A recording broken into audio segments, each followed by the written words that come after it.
గ్రామంకి వచ్చాము. అన్నవరం గ్రామంలోనే కొంతమంది యువకులు ఉన్నారు, వారిని అడిగి తెలుసుకుందాం. నమస్తే అండి, మీ పేరు? నా పేరు హనుమంతరావు సార్. సో ఎలా ఉందండి గవర్నమెంట్ అండ్ మీ ఊర్లో ఎటువంటి అభివృద్ధి జరిగింది? మా ఊర్లో గవర్నమెంట్ పని అసలు 100కే 0% పనిచేసింది సార్ ఈ వైసీపీ ప్రభుత్వం. అన్నవరం గ్రామంలో గత ప్రభుత్వంలో ఉన్నప్పుడు చాలా అభివృద్ధి పనులు చేశారు. అదేవిధంగా ఇప్పుడు వైఎస్ఆర్ ప్రభుత్వంలో దాదాపు సర్పంచ్కి 250 మెజార్టీ చూపించింది మా గ్రామం. అదేవిధంగా ఈ ఊళ్ళో ఒక్క సర్పంచ్ అయిన వ్యక్తి ఒక్క పని కూడా చేయడం అసలు జరగలేదు. వాటర్ కానీ, నెక్స్ట్ అదేవిధంగా ఏదన్నా వర్క్ కానీ, ఏదన్నా సమస్య వచ్చినప్పుడు కానీ తొందరగా స్పందించకపోవడం, అదేవిధంగా మరి చాలాసార్లు వాటర్ మా ఎస్సీ కాలనీకి వాటర్ రావట్లేదని చెప్పడం జరిగింది. ఒక్కసారి కూడా పట్టించుకోకుండా మమ్మల్ని విడిగా వదిలేశారు. కాబట్టి ఈసారి మా అన్నవరం గ్రామం నుంచి వైసీపీకి ఓటు వేయం. ఖచ్చితంగా శ్రీరామ్ తాతయ్య గారిని గెలిపించుకుంటాం. పథకాల విషయాలు ఏమన్నా వచ్చాయండి? పథకాల విషయాలు ఏముందండి, ఇప్పుడు ఒక మనిషికి వచ్చేసి అమ్మఒడి 15,000 వేస్తుండ్రు. అంతకుముందు క్వార్టర్ టీడీపీ గవర్నమెంట్ 130-140 ఉంది, ఇప్పుడు 250 ఉంది క్వార్టర్. అంటే నెలకు ఎంత అవుతుంది? మద్యం. దానివల్ల మనకే కండి లాసు, ఉపయోగం లేదు. అసలు పథకాల వల్ల ఏం ఉపయోగం లేదు. అంటే మీ గ్రామంలో ఎవరికి రాలేదా? మా గ్రామంలో వచ్చినాయి, వచ్చే వాళ్ళకి వచ్చినాయి, రాని వాళ్ళకి రాలేదు. మీ కాలనీలో? మా కాలనీలో నాకు తెలిసేది ఎవరికి రాలేదు సార్. ఒకళ్ళు వచ్చి ఉండొచ్చాము. మీ ఇంటికి కూడా ఏం రాలేదు? మా ఇంటికి మా అమ్మగారు ఒక్కసారి వచ్చింది, 18 సంవత్సరాల డబ్బులు ఒకసారి వచ్చింది. నెక్స్ట్ నుంచి తీసేసారు. 45 సంవత్సరాలకి 18,000 రూపాయలు వచ్చినాయి. తర్వాత నుంచి తీసేసారు. అమ్మఒడి ఎవరికి రాలేదు. ఫస్ట్ నిలబడ్డప్పుడు ఎంతమంది పిల్లలు ఉంటే అంతమందికి వేస్తామన్నారు. తర్వాత ఒక్కో మనిషికి ఒకసారి 15,000, ఒకసారి 12,000, ఒక్కొక్క 0. మొన్న లాస్ట్ టైంలో అసలు ఎవరికి డబ్బులు వేయలేదు. చెప్పేది కొంత, చేసేది అరకొంత. మార్పు కోరుకుంటున్నారా? ఖచ్చితంగా మార్పు కోరుకుంటున్నాం. ఈసారి ఖచ్చితంగా ఆంధ్రప్రదేశ్ ప్రభుత్వంలో తెలుగుదేశం పార్టీని గెలిపించుకుంటాం. ఇది మడికి పక్కా. ఎంత ఓటింగ్ ఉందండి మీ ఊరు? మా ఊళ్ళో సుమారుగా 1,500 నుంచి 1,700 ఓట్లు ఉండొచ్చండి. కట్టుగా అంచనా తెలియదు, ఉండొచ్చు. సో కాలనీ మొత్తం వ్యతిరేకంగా ఉందా, లేదంటే ఊరు మొత్తం వ్యతిరేకంగా? ఊరు మొత్తం వ్యతిరేకంగా ఉందండి. కాలనీ ఒకటే కాదు, ప్రతి ఒక్కటి బీసీ కాడ నుంచి, ఓసీ కాడ నుంచి, ఎస్సీ ఎస్టీ ప్రతి ఒక్క కుల వర్గం నుంచి వ్యతిరేకం ఖచ్చితంగా ఉందని నేను స్పష్టంగా చెబుతున్నా. ఎందుకని మెయిన్ అభివృద్ధి చేయలేదు?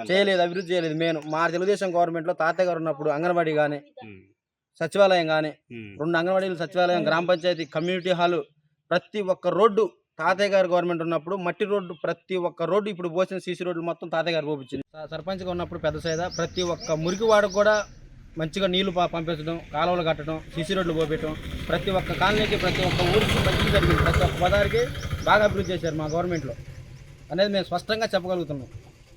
అభివృద్ధి లేదు కాబట్టి మార్పు కోరుతున్నాం. ఖచ్చితంగా అభివృద్ధి లేదు కాబట్టి మార్పు కోరుతున్నాం సార్. ఇది మటుకు 100% కరెక్ట్. అంతేనా? లేకపోతే ఇది వైసీపీ గవర్నమెంట్? అదేం లేదు సార్. ఎవరైనా మంచి చేస్తే మంచి, చెడు చేస్తే చెడే అంటాం. కాబట్టి మాకు వైసీపీ ప్రభుత్వంలో మంచి జరగలేదు కాబట్టి తెలుగుదేశానికి మేము కోరుకుంటున్నాం. తెలుగుదేశం మంచి జరగకపోయినా కానీ మళ్ళీ వైసీపీని కోరుకుంటాం. అంతే. మాకు కావాల్సింది మంచి మార్పు, అభివృద్ధి, అంతే. అభివృద్ధి లేదు కాబట్టి మీరు మార్పు కోరుకుంటున్నారు. 100% ఖచ్చితంగా. అది థ్యాంక్ యూ సార్. అన్నవరం గ్రామంలోనే ఒక మహిళ ఉన్నారు, మహిళ మాట్లాడదాం. అమ్మ, మీ ఊరికి అభివృద్ధి ఎలా జరిగింది? మరి జగన్ గారు పెట్టిన పథకాలు ఏ విధంగా ఉన్నాయి? నా పేరు లక్ష్మి అండి. మాకు అసలు ఎటు నుంచి న్యాయం జరగలేదండి. నన్ను ఇల్లు కట్టుకోండి, మీకు ఇల్లు ఇస్తా అని చెప్పారు. అలాంటి కట్టుకున్నా. నేను కట్టుకున్న తర్వాత మీకు రాదమ్మా అని చెప్పారు. మళ్ళీ బాత్రూమ్ లెట్రూమ్ కట్టుకుంటున్నానండి, నాకు కావాలి అంటే అప్లికేషన్ పెట్టని చెప్పారు. పెట్టానండి. అట్లా పెట్టి కూడా సంవత్సరం అవుతుంది.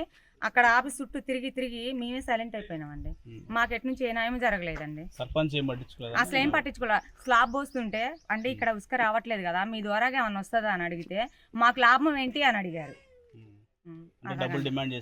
అవునండి, అలా చేశారండి. అసలు ఎవరో పట్టించుకోలేదండి. మొన్న డాబా నుంచి మేము కింద పడి కూడా మా వాళ్ళు మేము తెచ్చుకుంటేనే తినేటట్టు ఉన్నాము. చాలా దీనమైన స్థితిలో ఉంటే మా వాళ్ళు ఇంట్లో వాళ్ళు వెళ్ళి అక్కడికి భానుగారి దగ్గరికి వెళ్ళి ఏదన్నా మీరు సాయం చేస్తారేమో అడుగుతామనంటే వెళ్దాంలే అని చెప్పారు. తర్వాత ఇక్కడ ఊర్లో కొంతమంది అలాంటి ఏం సాయం చెయ్యరు అని చెప్పారండి. అంటే గ్రామంలో ఉన్న సర్పంచ్ కానీ నాయకులు కానీ ఎవరు పట్టించుకోవట్లేదండి. ఏం న్యాయం జరగలేదండి. మాకు మేము చాలా నష్టపోయి ఉన్నామండి. మాకైతే ఎలాంటి నుంచి కూడా సాయం రాలేదు గవర్నమెంట్ నుంచి. మరి పథకాలు పక్షపాతం లేకుండా ఇస్తున్నాం అని చెప్పేసి గవర్నమెంట్ అవన్నీ ఉత్తదేనండి. ఏం లేదు, అసలు అలాంటి ఏం జరగట్లేదు. మీ ఇంటికి ఏ పథకం రావట్లేదు? ఏది రాలేదండి. అమ్మఒడి మాత్రం ఒక 2 సంవత్సరాలు వచ్చింది. అసలు పోయిన సంవత్సరం అలాంటిది కూడా లేదండి. ఏం లేదు. మీరు ఏం డిమాండ్ చేస్తున్నారండి? ఏం డిమాండ్ చేసేది ఏంటండి, అసలు పథకాలని చెప్తున్నారు, అలాంటివి ఏమీ లేదు. మరి దీనమైన స్థితిలో ఉంటే మేము సాయం చేస్తామని చెప్తున్నారు, అలాంటివి కూడా ఏం లేదు కదా. ఈ ఊరోళ్ళు పట్టించుకోవట్లేదు కదా. మరి ఏం చేయాలండి? మేము ఎవరో చెప్పుకోవాలండి? ఈ 5 సంవత్సరాల పాలనలోనే తల్లిదండ్రి అన్నీ ఆయనే కదా, మరి ఆయన పట్టించుకోవాలి కదా. మరి ఆయన పట్టించుకున్నప్పుడు ఇంక మేము ఎవరికి చెప్పుకోవాలండి? అంటే జగన్ చేస్తుంది కరెక్టే కానీ ఇక్కడ నాయకుల ద్వారా కొంచెం ప్రాబ్లం ఉందని చెప్పేసి అన్నాం మీరు. అవునండి, ఆయన గారిది ఏం లేదు, ఈ ఊరు వాళ్ళదే తప్పు, ఈ ఊరు వాళ్ళే పట్టించుకోరు. అవునండి, ఇక్కడ నుంచి నెక్స్ట్ నియోజకవర్గంలోనే ఎమ్మెల్యే అభ్యర్థిగా ఉన్న వాళ్ళకు చూసుకోవాలి. భానుగారు కూడా అక్కడ నుంచి వాళ్ళకి ఏదైనా అవసరం అంటే వెళ్ళి తీసుకొచ్చుకుంటున్నారు కానీ మాలాంటి పేదవాళ్ళని పట్టించుకోవట్లేదు ఈ ఊరు వాళ్ళు. సరే, మేము మార్పు కోరుకుంటున్నారా? అవునండి, కోరుకుంటున్నామండి. ఖచ్చితంగా తాతగారికి ఓటేస్తాం. ఖచ్చితంగా మాత్రం మేము తాతయ్య గారికే ఓటేస్తాం. మా 8 ఓట్లు ఉన్నాయండి, మాకు న్యాయం ఎట్లా జరిగిద్ది అనుకుంటే అటే వేస్తానండి. ఒకవేళ వాళ్ళు వచ్చి ఏమైనా హామీలు ఇస్తే మీరేమంటారు? అప్పుడు చూస్తామండి హామీల గురించి, ఎందుకంటే అలాంటి హామీలు నమ్మి మేము మోసపోయినాం, అందులో మళ్ళీ మోసపోవడానికి మేము సిద్ధంగా లేమండి. సో ఈరోజు మన అన్నవరం గ్రామంలో చూసాము వ్యతిరేకత ఏ విధంగా ఉందో వైసీపీ పార్టీకి. సో వైసీపీ నుంచి పార్టీ నుంచి జగన్ ఇస్తున్నాడే కానీ కాకపోతే ఇక్కడ ఉన్న నాయకుల ద్వారా వాళ్ళు చాలా అసంతృప్తితో ఉన్నారని చెప్పేసి వారి ద్వారా తెలిసిన విషయం. సో ఈ విషయాన్ని ప్రతి ఒక్కరూ గమనించాల్సిందిగా కెమెరామ్యాన్ విష్ణుతోటి ISR.